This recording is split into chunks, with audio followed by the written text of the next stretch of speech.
right, another factor that affects blood pressure has to do with a law.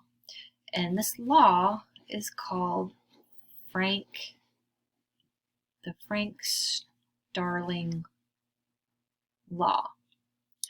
And this is a law that was made by two dead guys, Frank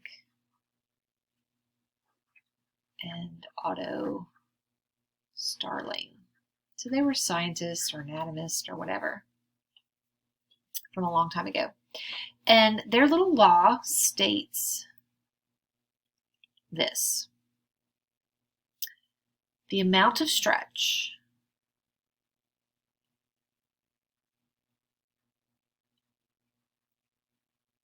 experienced by cardiac muscle cells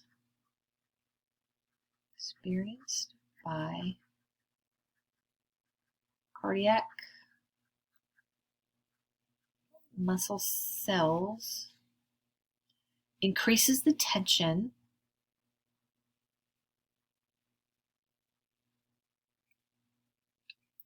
in the muscle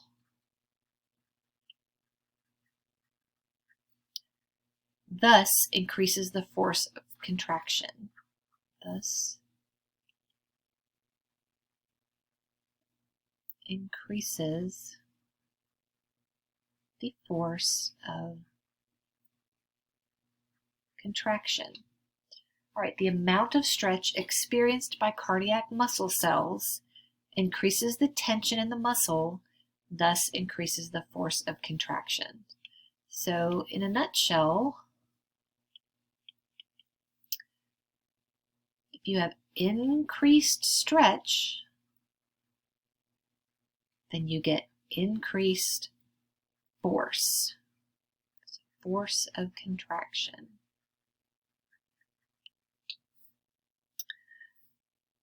All right, so their little law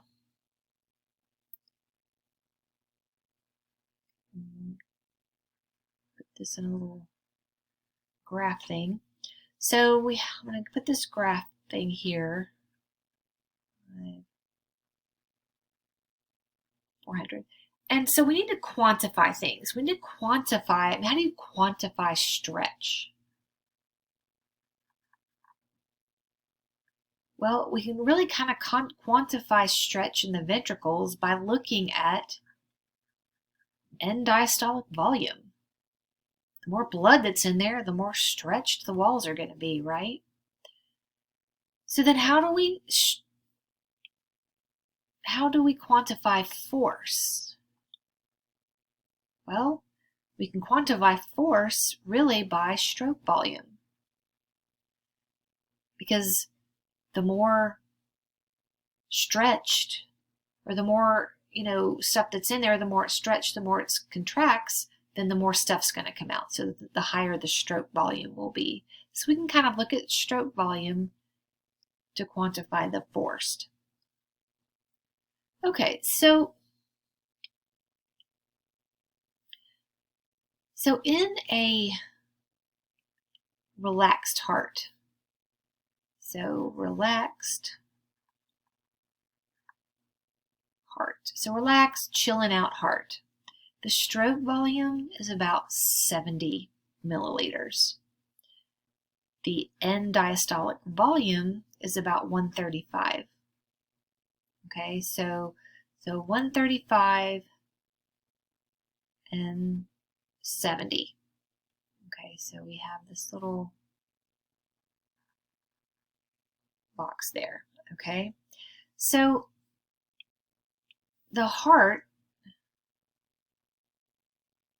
comes up, there's normal. Here's the normal function of the heart on this scale, on this Frank and Starling thing. So up here at the highest, if we go higher in end diastolic volume, which means more stretch, then we can certainly see blue. we get more blood out. So the higher the stroke volume, the higher the force. Okay.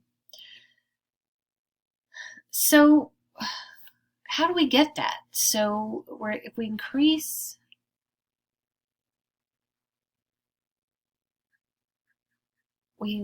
end diastolic volume, we see it will increase the force. Okay. So how can we do that? These are basically ionotropic substances will increase that force. So what are those things? Which is contractility. So basically the question is, how do you increase stretch? Well, you put more stuff in it. So you fill it more. You put more blood in it. That will increase end diastolic volume. So how do we do that? Fill it more, increase venous return. So if we increase venous return, we increase end diastolic volume, we increase the blood pressure. Okay, so this has a lot to do with preload and afterload. So preload, we know, is the stretch experienced by the ventricle before contraction. So that's the stretch. Afterload is the resistance to that. So it's resistance to that blood flow during systole.